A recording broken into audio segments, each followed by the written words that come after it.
Allez, les amis taureaux, on va faire une vidéo pour vous. Hop, voilà, on éclaire un peu plus. Alors, une vidéo pour les taureaux pour le mois de février 2021. Allez, c'est parti avec le G. Quelles sont les énergies pour vous, mes amis taureaux, pour ce mois-ci?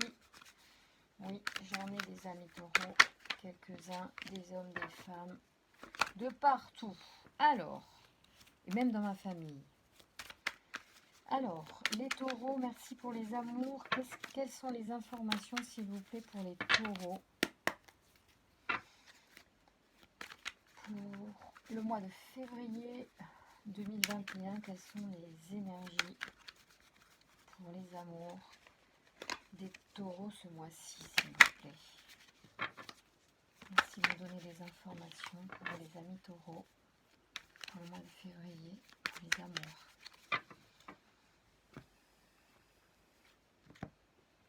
Alors, oh, ah ben écoutez, déjà, on rééquilibre dans les finances. Bon, retour d'équilibre au niveau financier, c'est déjà ça, matériel.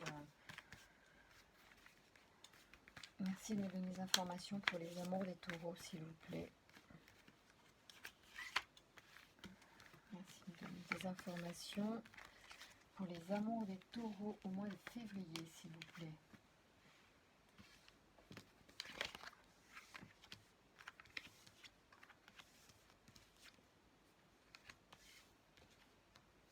Alors, il y a comme... il y a plusieurs notions, plutôt pas mal. D'une façon générale, là, puisqu'on ne parle pas de sentiments, mais on peut revenir sur les relations. Elles sont plutôt à la fête, bizarrement. Alors, ça sera pas, on ne sera pas 50, mais en tout cas, il y a des retrouvailles. On est ensemble, on est bien, ça fait du bien, ça redonne de la force. On se repose près d'une personne, peut-être. Ouais. Et ça nous fait du bien, ça nous élève les énergies. Il y a une forme de... On se ressource avec certaines personnes. Ouais. Certains taureaux sont peut-être dans cette situation. J'ai presque envie de dire c'est tranquille, peinard. Ah ouais, c'est tranquille, peinard. Il y en a qui vont vraiment faire, ou la rencontre, hein, il va y avoir des rencontres qui vont être, en plus, qui vont nous donner une force, une sorte de guérison. C'est dans l'hiver, ça transforme vraiment les choses. C'est en train de nous, oui, j'allais dire, ça nous soigne, ça nous élève, ça nous grandit. Il y a un truc qui est en train de se passer dans une relation amoureuse là. Alors c'est certainement une nouvelle relation, elle est vraiment empreinte d'énergie festive, on boit, on se repose, on est dans une relation plutôt cosy, sympa.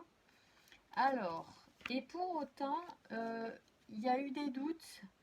euh, c'est un démarrage, c'est une relation qui porte énormément de choses pour nous, nous émeut, qui nous donne de la force, qui peut même donner l'impression de nous réconcilier avec la vie, de nous guérir de nos peines passées.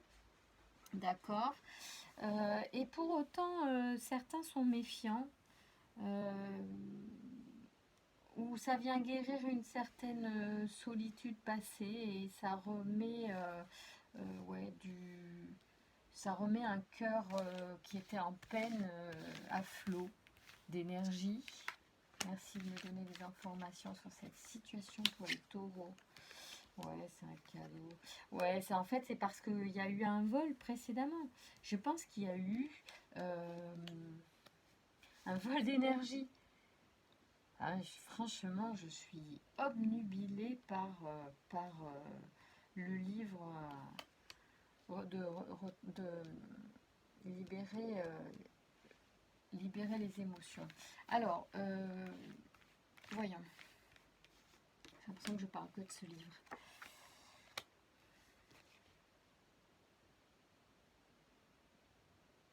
ça nous réconcilie, mais c'est ce que j'ai dit tout à l'heure, ça nous réconcilie avec la vie.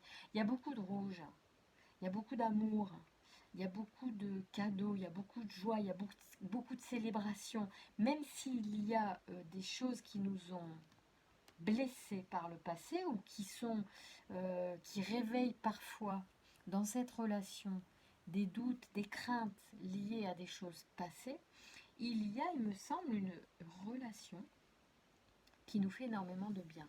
Alors, est-ce qu'elle nous fait du bien ou est-ce qu'elle nous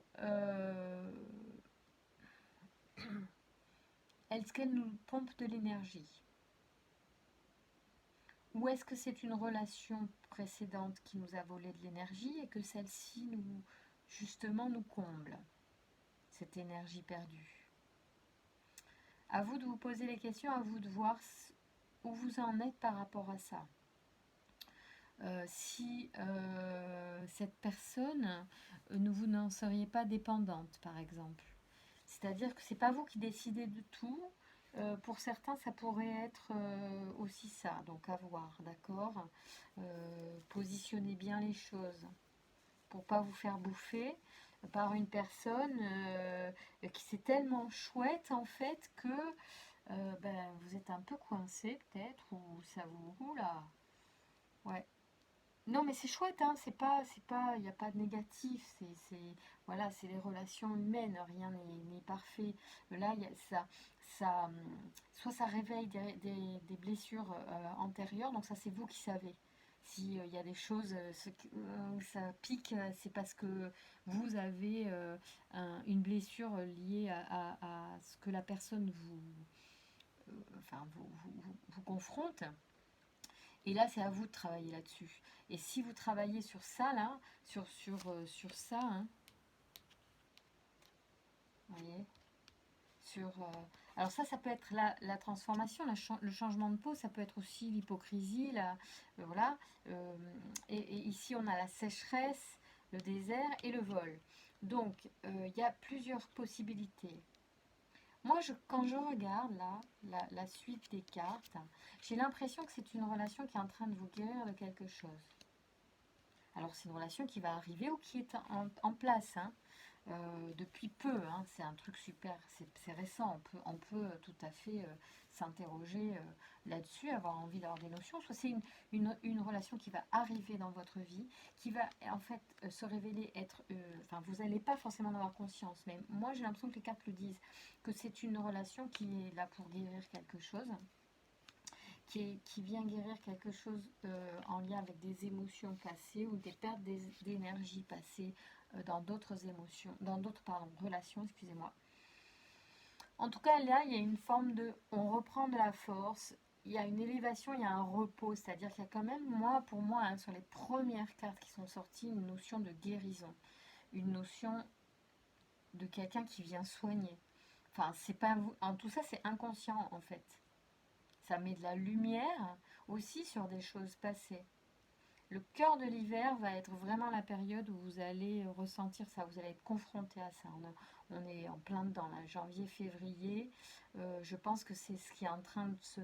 C'est vraiment dans les tuyaux, là, le truc. L'énergie, elle est comme ça pour certains d'entre vous.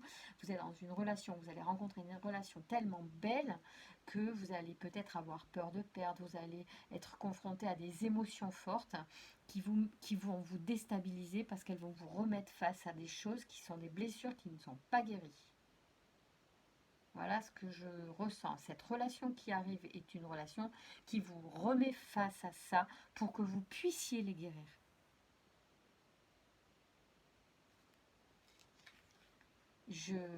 Et c'est drôle parce que vous avez cadeau et vol en même temps. Hein. Donc, attention, soit c'est une relation, c'est-à-dire qu'en fait, soit vous retombez dans le schéma, c'est-à-dire votre blessure vous rattrape et vous ne comprenez pas et vous ne guérissez pas et du coup, bam, on retombe dans le truc. Ou vous avez attiré cette relation qui vous bouffe, qui vous ronge, qui vous pompe l'énergie parce que vous n'aviez pas guéri des choses. En tout cas, on vous demande ça, c'est-à-dire que la relation est un cadeau et en même temps, ça est un vol. Donc il y a quelque chose qui a à comprendre c'est de votre ressort, hein. Cherchez pas à changer l'autre, à, à accuser l'autre de vous faire du mal. La première personne qui nous fait du mal, c'est nous-mêmes. Donc l'autre, il n'est que là pour faire, pour remplir un rôle sur une scène de théâtre en fait. Il faut être vraiment lucide là-dessus. La vie est un jeu voilà, d'illusion aussi, même si on prend, on- enfin, on a des actes et on est comme on est. Il faut pas, il faut rester très humble face à tout ça. Et du coup, le recul que l'on peut prendre justement vis-à-vis de l'intention de l'autre de nous faire du mal, c'est un leurre en fait. Il faut prendre du recul vis-à-vis de ça parce que bien souvent, la première personne qui nous fait du mal, c'est nous-mêmes. Et vous, vous faites du mal déjà quand vous soit laissez l'autre appuyer là où ça fait mal, parce que vous refusez de faire face à cette blessure et que plus vous tournez le dos à une blessure, qui soit une blessure de l'enfance, une blessure d'une relation précédente, plus en fait l'univers va vous prendre le couteau et puis bien racler au fond pour bien... T'as vu là, tu la sens bien la lame bon, tu y vas là, tu acceptes que ben oui, c'est une blessure et qu'il faut, il faut poser chaque chose à sa place et puis laisser couler les trucs et pas s'accrocher, pas fuir ces notions-là parce qu'elles font partie peut-être soit d'une histoire personnelle, soit d'une histoire familiale. En fait, peuvent toutes être guéries et être remises à leur place avec amour et bienveillance. C'est tout le jeu de la vie. Euh, donc là, c'est vraiment le conseil qu'on donne au taureau. Alors, c'est pas, ça peut être vachement sympa si vous n'avez même pas conscience qu'il y a un truc qui se passe. Ça peut se passer comme tout chousse. Et puis, ça peut, pour certains où ça va un petit peu coincer, être un peu déstabilisant, comme quand il y a des vagues et que le bateau tangue, hein. Donc là, il faut reprendre la barre, il faut peut-être se faire aider, il faut faire des petits nettoyages XY et roule ma poule, on continue. Voilà. Enfin, moi, je trouve que c'est super efficace hein, pour avoir vécu ce genre d'épisode. Une relation nous met toujours face à nous-mêmes et face à nos blessures de toute façon, quelles qu'elles soient. C'est pour ça qu'on parfois on peut même être différent en fonction des personnes parce que chaque personne nous renvoie aussi une projection différente de nous. Et du coup, c'est pour ça que les choses sont aussi enrichissantes aussi même dans les relations qui sont voilà qui ne durent pas mais qui se voilà qui nous construisent quand même. Et ici on a alors pour moi c'est la sociabilisation, je le dis toujours comme ça, c'est les échanges, c'est la ville, donc ouais les échanges, qu'est-ce que ça dit? La foule. Ouais, peut-être que... Qu'est-ce que ça peut vouloir dire? La foule, de quoi parlez-vous? De foule, de quoi?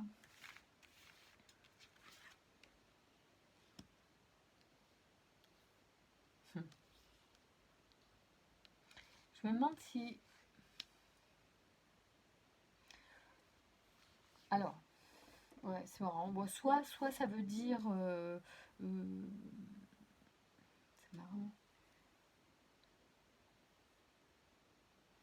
Ça peut vouloir dire plusieurs choses pour moi. Ça peut être en lien avec... ce qui va vous aider, c'est-à-dire votre façon de guérir de ça ou de trouver une thérapie à ça ou un chemin de pensée qui va vous libérer de vos émotions pour pouvoir laisser cette relation en fait s'épanouir à sa juste valeur. Parce qu'on a vraiment une notion de cadeau, de joie, bon, d'amour et tout ça, de guérison, de force, enfin, d'élévation. Il y a pas mal de choses quand même qui peuvent être sympas.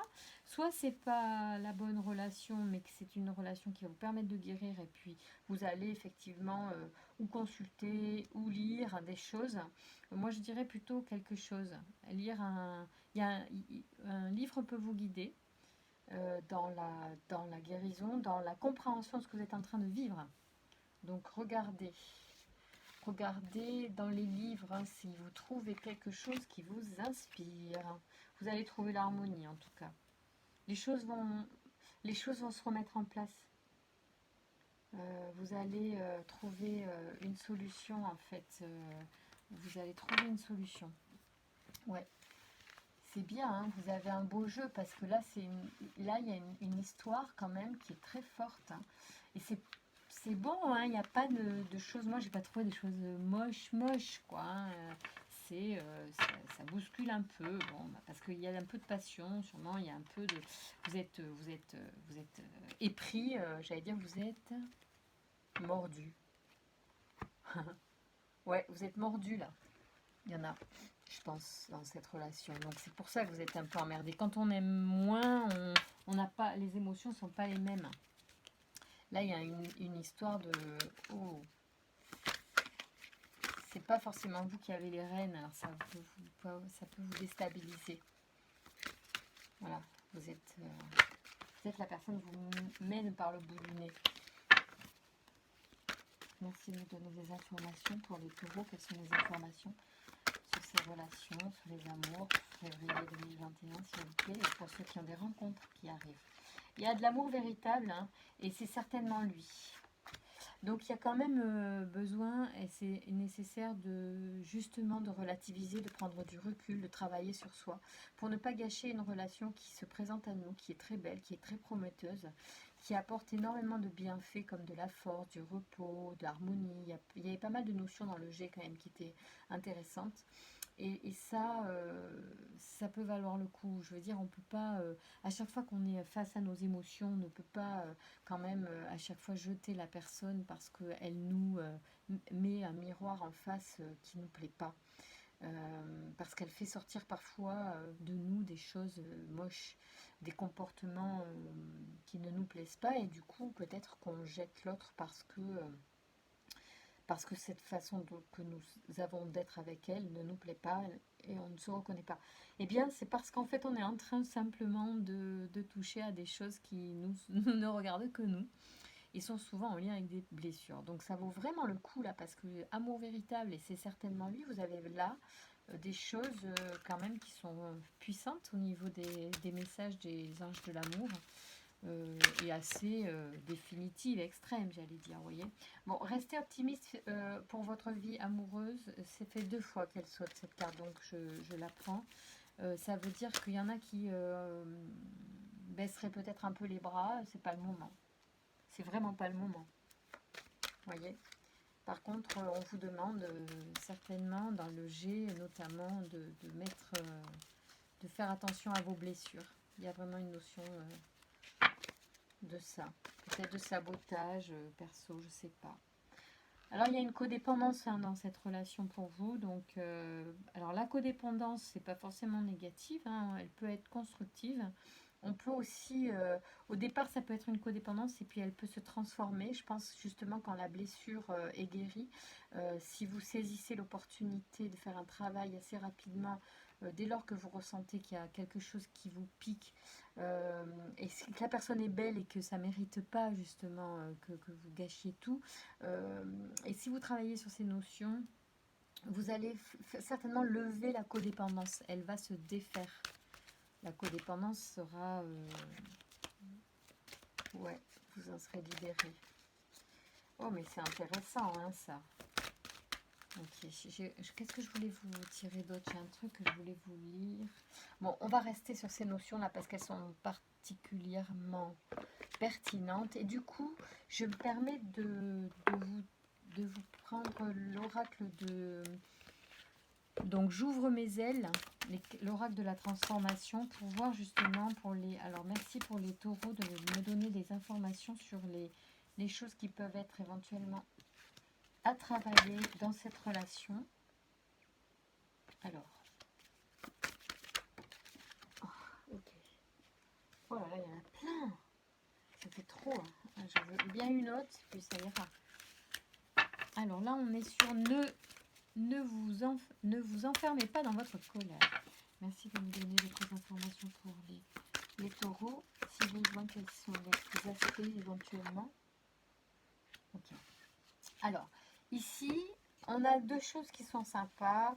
On a donc, c'est quoi les conflits? Alors, Donc si vous vivez par exemple un conflit, ne vous enfermez pas dans votre colère. Lors de situations conflictuelles, hein, vous vous enfermez parfois dans une bulle de colère et de ressentiment envers l'autre, ou pire encore, envers vous-même.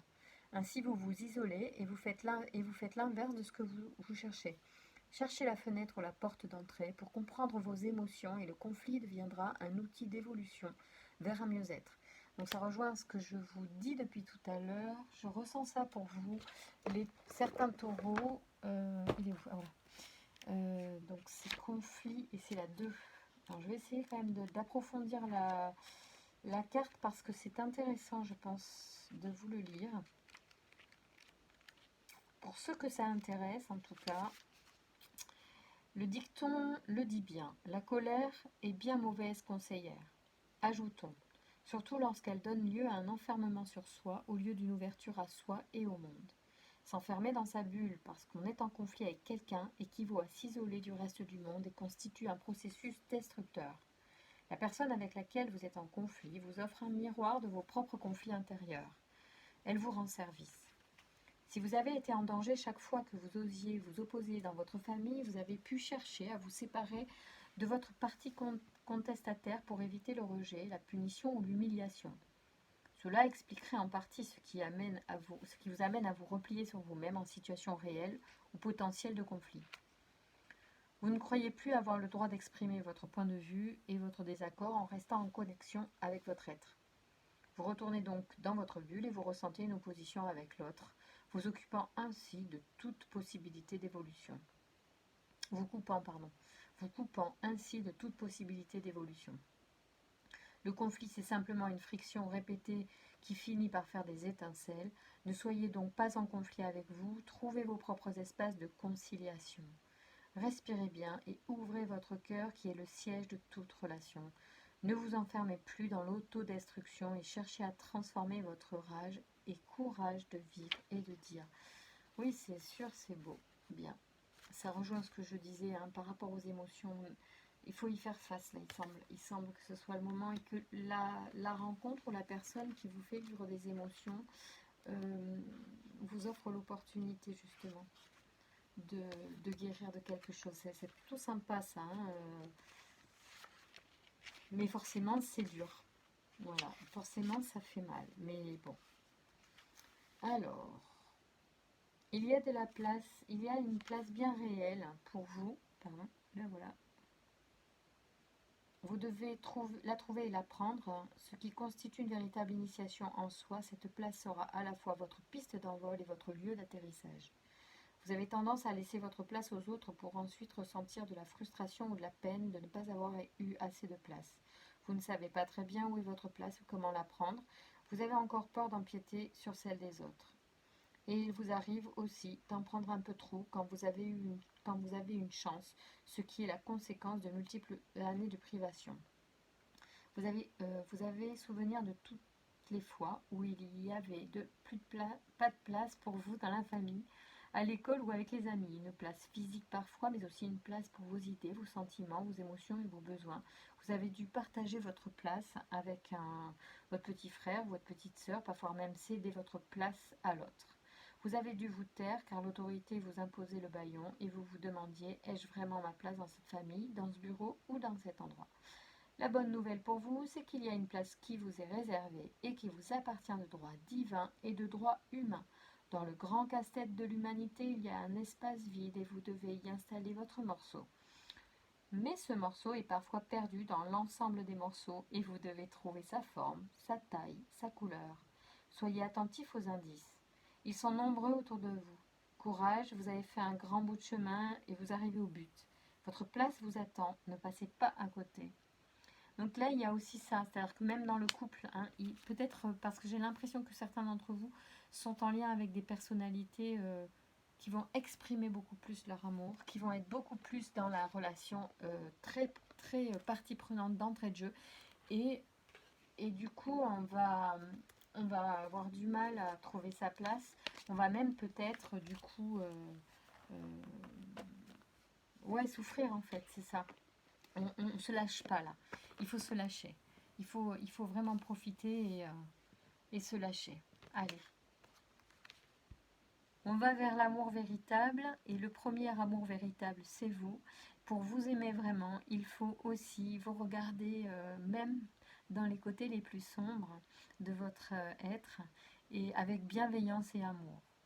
Donc je vous invite au mois de février, si votre relation amoureuse, si la rencontre que vous faites dans les semaines qui arrivent vous déstabilise parce qu'elle vous amène des fortes émotions et vous met face à des blessures passées, profitez, dites merci à l'univers et faites des petits exercices de nettoyage émotionnel. Vous allez vous en sentir beaucoup mieux, votre relation va pouvoir s'épanouir. Il y a de belles rencontres à venir pour les taureaux au mois de février. Allez, je vous embrasse très très fort, je vous souhaite vraiment un très bon mois de février. Euh, bon courage à tous si on est confiné encore quelques temps. Et à très très vite.